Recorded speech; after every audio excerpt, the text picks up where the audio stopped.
Assalamualaikum warahmatullahi wabarakatuh. Jumpa kembali dengan OCM Channel. Kali ini OCM akan bacakan artikel tentang Joko Chandra.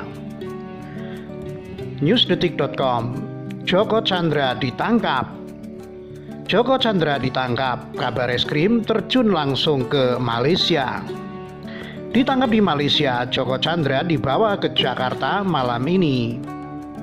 Pengacara Joko Chandra jadi tersangka. Jejak licinnya buron Joko Chandra hingga akhirnya ditangkap. Joko Chandra ditangkap.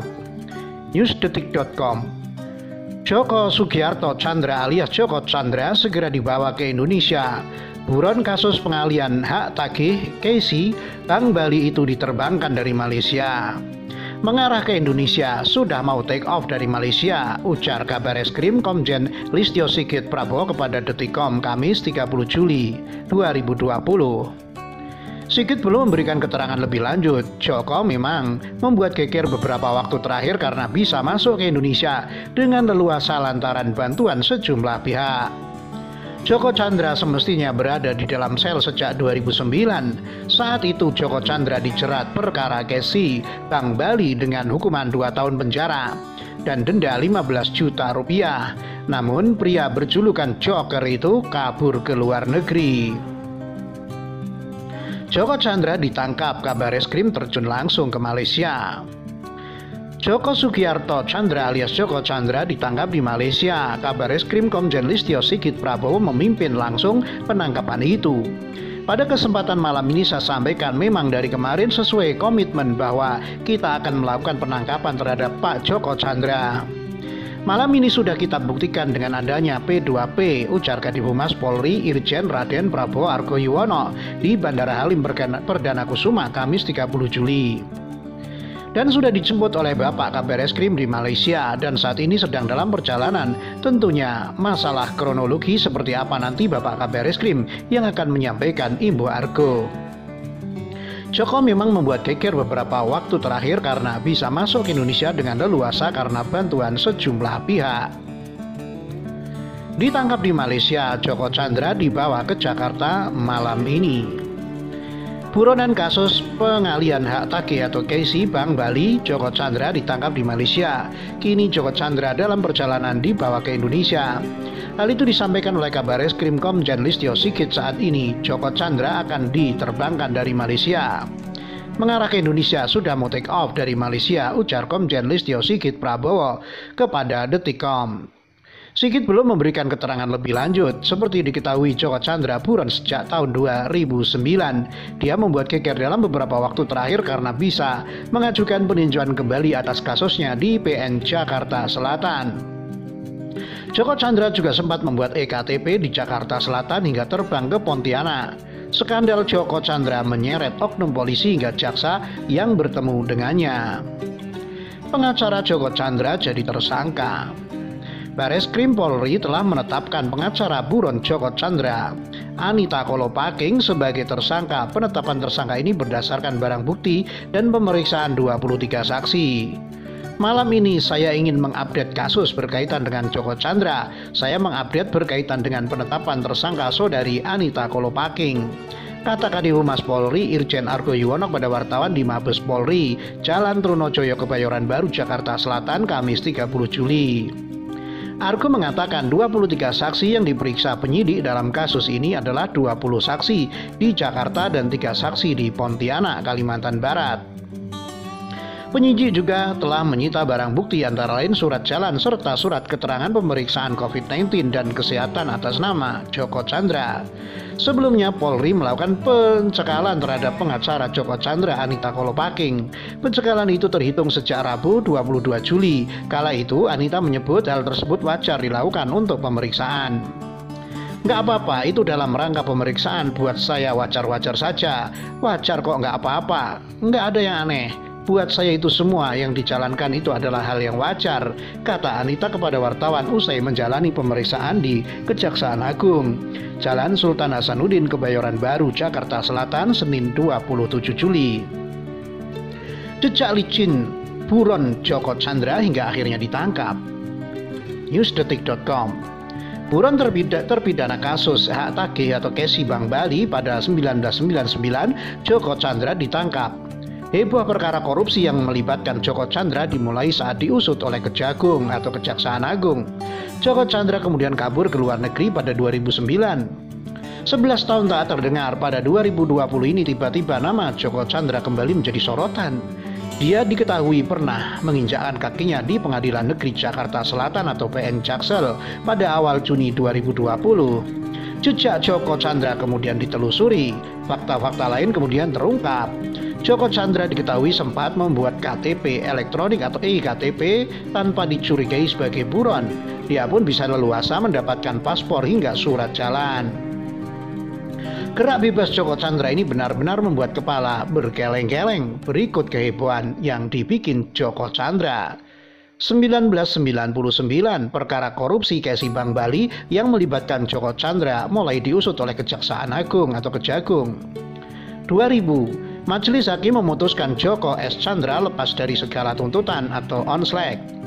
Dalam putusannya, Majelis Hakim menyatakan sebenarnya dakwaan JPU terhadap perbuatan Joko Chandra terbukti secara hukum, namun perbuatan tersebut bukanlah merupakan suatu perbuatan pidana, melainkan perbuatan perdata. Akibatnya, Joko Chandra pun lepas dari segala tuntutan hukum. Oktober 2008, Kejaksaan Agung mengajukan peninjauan kembali atau PK kasus korupsi Kesi Bank Bali dengan terdakwa Joko Chandra ke Mahkamah Agung. 11 Juni 2009, Majelis Peninjauan Kembali MA yang diketahui Joko Sarwoko dengan anggota Aima Detara, Komariah E. Sapar Jaya, Mansur Kataryasa, dan Artijo Alkosar memutuskan menerima peninjauan kembali atau PK yang diajukan jaksa. Selain hukuman penjara 2 tahun, Joko Chandra juga harus membayar denda 15 juta rupiah.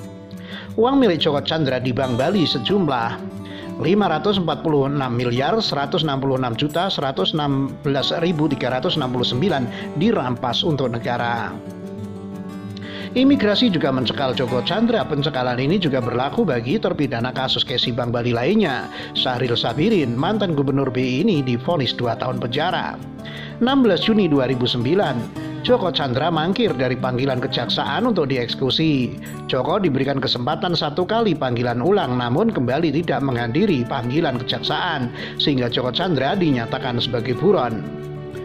Joko Chandra diduga telah melarikan diri ke Port Moresby, Papua Nugini menggunakan pesawat charteran sejak 10 Juni 2009 atau sehari sebelum vonis dibacakan oleh MA.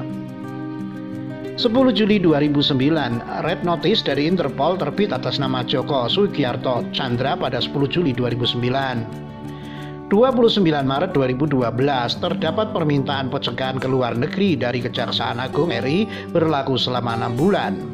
12 Februari 2015, permintaan DPO dari Sekretaris NCB Interpol Indonesia terhadap Joko Sugiarto Chandra pada 12 Februari 2015. Ditjen Imigrasi menerbitkan surat perihal DPO kepada seluruh kantor imigrasi, ditembuskan kepada Sekretaris NCB Interpol dan Kementerian Luar Negeri.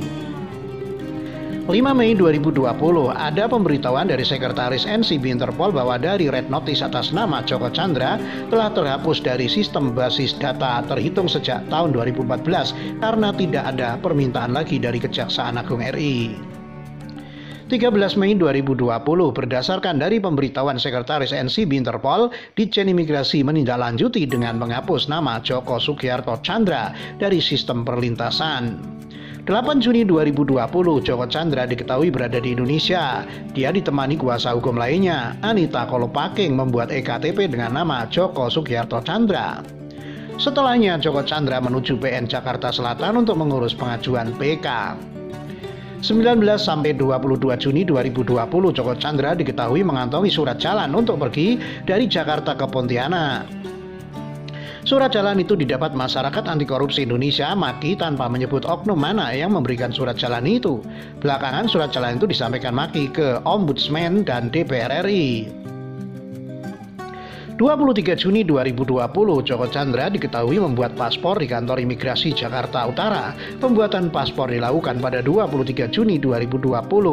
Data itu disampaikan dalam rapat dengar pendapat atau RDP antara Komisi 3 DPR dengan Ditjen Imigrasi pada 13 Juli 2020. Dalam RDP itu, Dirjen Imigrasi Joni Ginting mengaku sedang melakukan penyidikan. Pihak Kanwil Jakut sudah dimintai keterangan, inspektorat juga sudah turun, ini lagi ongoing, sebut Joni saat RDP itu. 27 Juni 2020 terdapat permintaan DPO dari Kejaksaan Agung RI sehingga nama Joko Chandra dimasukkan dalam sistem perlintasan dengan status DPO. 29 Juni 2020, sidang PK yang diajukan Joko Chandra digelar di PN Jaksel, namun sidang pada hari itu ditunda lantaran Joko Chandra tidak hadir di pengadilan. Andi Putrakusuma selaku kuasa hukum Joko Chandra menyebut kliennya sakit. Joko tidak bisa hadir karena beliau tidak enak badan.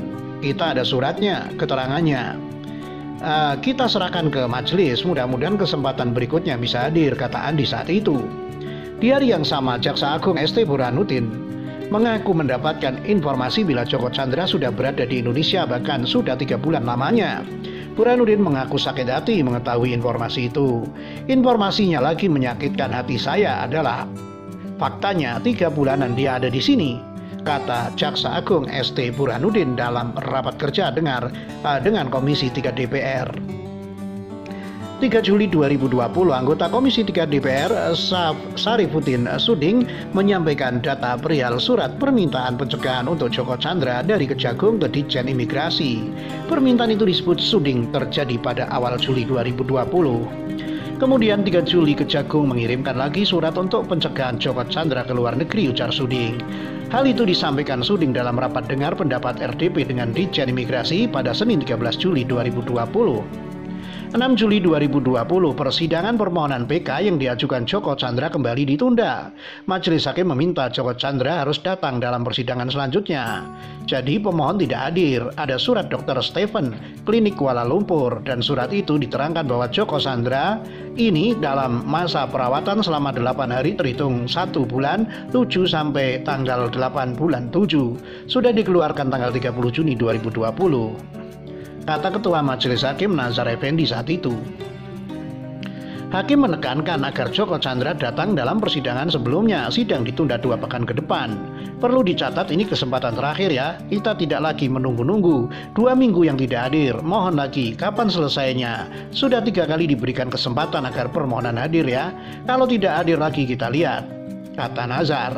Majelis sudah mengingatkan agar pemohon supaya hadir pada 2 minggu yang akan datang. Kalau tidak hadir kita lihat persidangan mendatang, Ibu Nazar. Hakim memutuskan sidang ditunda dan digelar kembali pada 20 Juli 2020. Sidang pun ditutup. Berdasarkan informasi itu, jaksa langsung melakukan penelusuran. Ridwan Ismawanta selaku Kepala Seksi Pidana Khusus Kejaksaan Negeri Jakarta Selatan, Kasib Sidus Kejari Jaksel mengatakan informasi ini bisa menjadi titik pencarian awal Joko Chandra. Kalau perlu mengecek mungkin kebenarannya, karena hari ini kita baru terima surat itu, ujar Ridwan di tempat yang sama. Mungkin jadi titik awal pencarian DPO ini. Baru hari ini alamat rumah sakit di Kuala Lumpur diketahui, Bu Ridwan. 14 Juli 2020, Komisi 3 DPR menerima surat jalan Joko Chandra dari Maki. Ketua Komisi 3 DPR Hermawan Heri menganggap kasus ini super urgent atau penting untuk dituntaskan. Komisi 3 pun akan menggelar rapat gabungan meski di tengah masa reses DPR. Sesuai aturan kami harus bersurat 5 hari sebelum jadwal pemanggilan. Kalau mengikuti aturan 5 hari berarti ini sudah melewati masa reses. Kenapa? Karena 2 hari. Oleh sebab itu, hari ini juga atau besok pagi paling lambat kami sudah berkirim surat kepada pimpinan DPR untuk meminta izin memanggil pihak kepolisian, kejaksaan dan imigrasi ke Menkumham. Soal siapa-siapa yang akan dipanggil kami akan bicarakan, tetapi ketiga institusi ini harus duduk bersama-sama dengan Komisi 3 agar semuanya terang benderang, Ibu Herman. 29 Juli 2020, Pengadilan Negeri Jakarta Selatan memutuskan tidak meneruskan peninjauan kembali atau PK Joko Sugiarto Chandra alias Joko Chandra ke Mahkamah Agung sebab Joko Chandra sebagai pemohon tidak pernah datang ke persidangan. menyatakan permohonan peninjauan kembali dari pemohon atau terpidana Joko Sugiarto Tjandra tidak dapat diterima dan berkas perkaranya tidak dapat dilanjutkan ke Mahkamah Agung. Ujar pejabat Humas PN Jakarta Selatan Suharno saat konferensi pers di PN Jakarta Selatan, Jalan Ampera Raya, Jakarta Selatan 29 Juli. Suharno mengatakan putusan tersebut diputuskan oleh Ketua Pengadilan Negeri Jakarta Selatan setelah memeriksa berkas PK ini. Ketua PN Jakarta menilai PK tidak bisa dilanjutkan karena Joko Tjandra sebagai pemohon tidak pernah menghadiri persidangan. Hal ini sesuai dengan aturan di Surat Edaran MA atau SEMA nomor 1 tahun 2012. 30 Juli 2020, Bareskrim Polri menetapkan pengacara buron Joko Tjandra, Adita Kolopaping sebagai tersangka. Penetapan tersangka ini berdasarkan barang bukti dan pemeriksaan 23 saksi. Kadif Humas Polri Irjen Argo Yuwono mengatakan 23 saksi yang diperiksa penyidik dalam kasus ini adalah 20 saksi di Jakarta dan 3 saksi di Pontianak, Kalimantan Barat. Penyidik juga telah menyita barang bukti antara lain surat jalan serta surat keterangan pemeriksaan COVID-19 dan kesehatan atas nama Joko Tjandra. Bersamaan dengan itu Joko Tjandra ditangkap. Buron kasus pengalian hak tagih atau KESI Bank Bali itu diterbangkan dari Malaysia mengarah ke Indonesia, sudah mau take off dari Malaysia, ujar Kabareskrim Komjen Listio Sigit Prabowo kepada Detikcom. Demikian, wassalamualaikum warahmatullahi wabarakatuh.